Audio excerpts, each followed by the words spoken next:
about to say a line. What aren't you saying?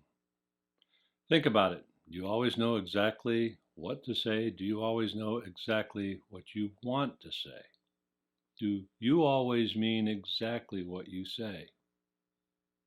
Well, think about your character in the same way. Your character is no different in that there's always something else they could say.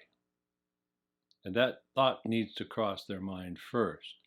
So when you're about to deliver a line, think about what you might be saying. For example, if you're saying, sure, let's go to the movies. Maybe your character's thinking, God, I don't want to go to the movies. Maybe I'll say, let's stay home. And then you say the line because that's what's written. That's what you have to say. But if other thoughts cross your mind before you say your line, and they're on your mind as you're saying your line, then something's going on behind your eyes. And that's what shows in a performance. So you need to work on the unspoken, as it was called years ago, and I think of it more now as what aren't you saying? Because there should be a dialogue behind your eyes that is not exactly the same as what you end up saying. And by doing that, you'll add a real lividity to your characters.